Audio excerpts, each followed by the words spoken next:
All right, Daniel AC, Averett Sports Information here with head wrestling coach Blake Roulo for the latest edition of Coach's Corner. Blake, unfortunately, you had your final home duel of the season called off due to winter weather last week, so you guys finished with a 9-9 overall record.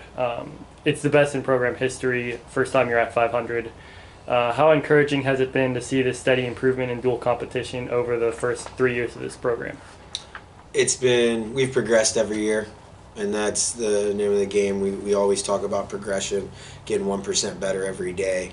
And, we came just shy. It's unfortunate it was weather. I really think we would have taken it to those guys, but one of our goals was to have a winning record, and at the end of the day, we fell short. There were some close ones where it shouldn't have came down to the last dual meet, but we finished the year 9-9. I'm not happy. I'm not crazy happy over it because of the fact we didn't accomplish our goals. But finishing 9-9, coming so close, really, really, really proud. We did some really good things as a dual team, and we're getting better depth in the lineup for sure. And it was a lot of fun this year, being able to beat good teams and lose some heartbreakers. It's so much fun. So dual meets are for the fans, and it's exciting for us, and we just got to keep getting better. Absolutely. Next, you have regionals coming up this weekend. Let's go ahead and just preview every weight class that's going to be competing in the tournament. Let's start with 125, where you have junior Sam Braswell. He's 25-3 on the year with 2 tournament titles. He's been nationally ranked for the past few months now, currently at 6th and 10th in the country, and he's been as high as 5th. Also 2 victories over nationally ranked wrestlers at the time. He was one of your 3 national qualifiers last season as well. So what does he need to do to get back to the big stage? Well, at his weight, there's going to be three guys ranked in all my rankings are going to be going off of D3 Wrestle. I'm not going to get specific in where everyone's ranked and everything, but there's 3 guys ranked in the weight. He's one of them. He's ranked the highest. For Braswell, it's all about his mood. It's all what it's going to come down to. If he's bouncing and he's up and moving, he will light the regional tournament on fire. And he can be his best friend and his worst enemy, because there's no doubt about his confidence. He loves to compete, and he is going to head in this tournament. He's been saying it all week. I'm going to be Averett's first regional champ. And with his belief and the way he's been working and training, I believe him. I believe he is going to be our first regional champ in school history, and it's going to be exciting to watch him get it done. Yeah, for sure. And then moving on to 133, you have sophomore Joey Jones. He's 17-12 on the year, placed in 4 tournaments, including second place at the Cougar Open to start the year. What does his outlook look like heading into the regionals? I think he's definitely got one of the deepest weights in the tournament. He's got 4 guys ranked at the weight. I want to say all 4 of those guys at some point have been ranked in the top 10, but I think with Joey Jones, it's just about him doing the little things right, like cutting the corner and keeping his hips in on his attacks when he comes up, not going head down for roll-throughs, but he has the ability to be in the match to go to nationals. He beat a nationally ranked kid earlier this year. He has the ability, and he hit his low point somewhere in, I want to say it was December and early January, and it's been great ever since. Because when he is coachable and on, he can battle with the best of them. And I would be very pleased if he's in that match to go to nationals, because anything can happen when you're in that match. And I think that's where he sees him. Well, it's not that I think. I know he sees himself there, so he believes it. He's had 17 wins this year, so he's got to turn corners correctly, and he's got to keep the hips in when he's driving through. He does that, he can have a heck of a tournament. Yeah, and then moving on to 141, you have junior Brandon Woody. He has a team best 35-1 record on the season, and he's on a 20-match winning streak right now. Also has 3 tournament titles, currently ranked 9th and 8th in the country, and he's been ranked as high as 6th, with 2 wins over ranked wrestlers. He's your other returning national qualifier from last season as well. So what does he need to do to get back there? Well, that way there's five nationally ranked guys. He's the second highest. We got the number one ranked guy in the country in Stanich. That's his only loss of the year. The way he's going to get back to the national tournament is he can't look to the finals right away. He is excited to wrestle Stanich. He's got a different game plan ready for Stanich, and for him, you have to take one match at a time. Last year, we were the talk of the tournament. He was the number one seed and got upset in round one. So you think about it, you're not even wrestling seeded guys at that point in the tournament. I mean, he got body locked to his back, and he has taken so much from that. I mean, he won 5-6 matches to qualify, but he has to treat every wrestler the same. And as long as the weight management is fine, which I saw him today, I want to say he's walking around at 148, and on a Monday, that's really good for him, and shows how committed he is this year. And he has the same goal as Braswell. He wants to win a regional title, and if he wants to do it, there's going to have to be adjustments made. But he's going to have a decently tough semis, one match at a time for Brandon. As long as he's one match at a time, he's going to be at the NCAA tournament. Absolutely. And then moving on to 149, you have junior Caleb Harmon. He's currently 16-19 on the year, placed in 4 tournaments, including second place at the Builder Invitational. What are you expecting from him at regionals? Well, his weight, there's 3 guys in the rankings. For Harmon, he's been consistently inconsistent, and his last match was probably the lowest point in his career, to be honest, I would imagine. And he's taken it the right way, and usually with him, when he hits a low point, it's only going to go up from there. I believe he can finish top 8 in the region. He will definitely win a match at regionals. If he wants to win 2 or 3 matches to place 7th or 8th in the region, he has to be consistent. If he is consistent, he can hang with some of the best of them. Like he beat a wrestler, Shalik Colin from Apprentice. Tech fought him. It was a highlight of the year, probably the biggest win of his college career. Woody wrestled the kid, only beat the kid by a point or 2, I want to say.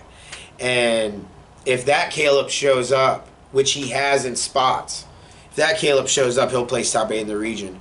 If that Caleb doesn't show up, it's going to be a quick day. I gotcha. And then at 157, you have sophomore Tony Blackman. He is currently 17-18 on the year with 3 tournament placements, including second at the Builder Invitational. What are you expecting from him? I'm expecting a solid showing from Tony. There's 5 guys ranked. It's probably the toughest weight class in the tournament, 157. But Tony he's elite in certain areas not a lot of wrestlers are. I'm not going to get into specifics just in case someone else listens to this, but he is very elite in certain situations. All he has to do this weekend is just go out there, not look for approval, not care about my opinion, and just wrestle for himself. If he is selfish this weekend and wrestles for himself, I mean, he can do anything from 8th to 5th in the region, you know? I think he's a year away from being able to punch that ticket, but hopefully he uses this as motivation to prove me wrong. And he's wrestling so well right now in the room, and he's excited. You can tell his eyes light up just thinking about it. I'm excited to see what Tony Blackman does, but he should do well. He's just got to wrestle for himself. Don't be worried about being a good teammate right now. Worry about yourself, just you at the regional tournament. Absolutely. And then moving on to 165, you have freshman Isaiah Deck. He's currently 13-15, coming on strong as of late with a tournament title at Builder. And he's won 10 of his last 13, including that at the start of that tournament. So what's his outlook as he steps up for his first regional tournament? There's got 3 guys ranked at the weight. Man, he's a wild card because he does wild card things. Like he's like you say he's 13 and 15, and I just know people are going to take that lightly when they see the record. He's won 10 of the last 13. I don't know what his preview is, to be honest. He's one of the few. I don't really, because his upside is so high. Like he could upset someone and be in the regional finals. I don't have an answer for you, but I can tell you this: he has put together a solid month and a half, and as long as he doesn't hit both knees, he continues to stay cutting the corners, and he continues to get better as matches go on, instead of trying to blow it all out in the first. I don't know. He's the one where it's really all on him. It's all on him how far he can go. As a freshman, he has no reason. He should have no jitters because he's gone. He was 4 and 13 at one point. It's just I don't know what he's gonna do. I'm really excited to see it though. I'm really excited. So I'll come back to you next week based on what he does. But I really don't have an answer for you on that one. Sounds good, Blake. And then at 174, you have freshman Noah Winklowski. He's 10 and 23, including a solid 3-1 showing at the SUNY Cortland duels last month and a 5th place finish at Builder. What are you expecting from him at his first regional tournament? I think for Noah, he kind of sees the light at the end of the tunnel, and I believe that Noah is so good in the open. So good in the open. Like it's like he can grab anyone's leg, but it doesn't matter because he's had a lot of ups and downs this year. But for Noah, all he needs to understand is, hey, all it takes is a couple wins to get you on. All it takes is a couple wins, and you know there's a lot of things that can go his way if he has the confidence. And I think with Noah, I'll be very pleased if we string a couple of wins together. I'll be very pleased with him, because he's someone who has gotten a lot better throughout the year. But for him specifically, he has to go out there and not expect anything. If he goes out there and doesn't wait and goes after the first shot in the first 10 seconds, it can be a special day for him. I expect him to win a couple matches. He should win a couple matches, but he should expect more out of himself. Absolutely. And then moving on to 184, you have freshman George Mosely. He's 27 and 12 on the year, good for second most wins on the team, and also has the school single season record with 17 pins. He's placed in 4 tournaments, including the title at Builder. And what are you expecting from him? Well, he's got 2 ranked guys at the weight. The number one, most likely, the number 1 seed. We've gone into overtime with him twice, so we're right there with the best guys in the bracket. For George, he can go to the national tournament as a freshman. Like, he can do it. He's going to have to beat someone good to do it. And it's like you always got to beat someone good to do it, but he is so much better than what he was in November. He could not shoot in November. He didn't know how to take an attempt, and you kind of need to know how to do that when you get to college. But like 7, he can pin anyone. He can pin anyone in the country, and his upside, he could mess around and win the regional title. Like, and I don't say that lightly, but it's like he just has to wrestle without putting pressure on himself. He puts unneeded pressure. You're a freshman, buddy. You go out there. I mean, he's got to fight. As long as he fights, I really don't care about the result at the end of the day. But it's like he can barely get the back of his singlet wet and place 8th in the region if he just wrestles with some effort and some fight. And as long as he doesn't try to keep matches close, who knows? Who knows what he can do? But I know he can go in that regional finals and get the job done if he had to. I know that. The question is, does he know that? Absolutely. And then at 197, you have freshman Furcal Lee. He's currently 12-20 on the season, placed in 2 tournaments, showing improvement starting this semester. So what's his outlook as he steps up for his first regional tournament? 2 ranked guys at the weight. For Kawan, he has to keep making attempts. Those upper weights, a lot of them are going to want to pack it in. A lot of them, it's one of those weights in our region that doesn't have a lot of depth. So for Kawan, we've only had him do a couple things all year. If he does that, he could have a special tournament. But we'll see. We'll see which Kawan shows up. But I got high expectations for him. I just think for him, it's got to be a big output. If he has a big output, I'll be pleased with whatever the result is. And then your last weight class is 285. You have freshman Trent Ragland. He is 18-4 on the season, and he's placed second in the 2 tournaments he's gone to. He cracked the national rankings for the first time a couple weeks ago, ranking as a contender in 16th by D3 Wrestle and then 9th place on Intermat. So what are you expecting from him this tournament? Well, he's someone who has looked better every match. Every match he looks better than the previous match. And I think when you transfer from Division I, especially a school like Virginia Tech, and he didn't have the greatest success there, and you start questioning. He knows now. He knows he can win the regional title, and it just with him, work up from bottom, do what you know how to do, and you'll get the job done. He doesn't need no outside distractions. He doesn't need just stay in our family, stay in our camp, all right? Don't overthink it. He's got a million questions, man. Smart kid, real smart. Definitely probably will make the dean's list. But don't ask so many questions. You know how to wrestle. You've accomplished many things in your career. Just go out there and wrestle. He has to do less thinking. If he does less thinking, he's going to have really great results this weekend. Yeah, now that we finished the breakdown, let's just talk about the jobs your assistants have done this season, IB Bunduka and Pat Davis, helping this young team improve.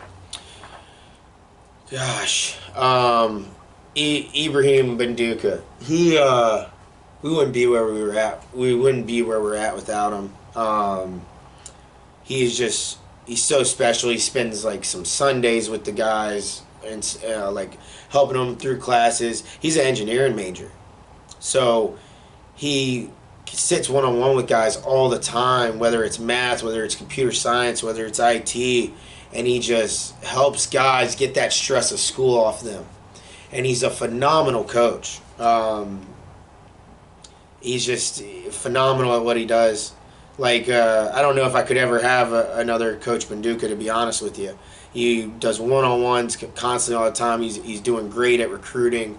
It's like you give IB a task and he gets it done within the hour. Something that would take me 5-6 hours to do, he can get it done within 30 minutes to an hour. And it's just that intellect is something that's hard to find, especially in wrestling for whatever reason. But IB does a really great job with our guys, and it's no doubt that the reason why we've had so much success down low is because of IB. I mean, I feel privileged to have been able to coach with him. And then Coach Davis, I think where he's so different from me and IB is he's a lot more loose and he's laid back. That helps out a team so much. I just don't believe you should have all personalities that are the same. I don't think you should have 3 yellers on your coaching staff. Because of how laid back Pat is, guys really like him, they really love him, they want to be around him.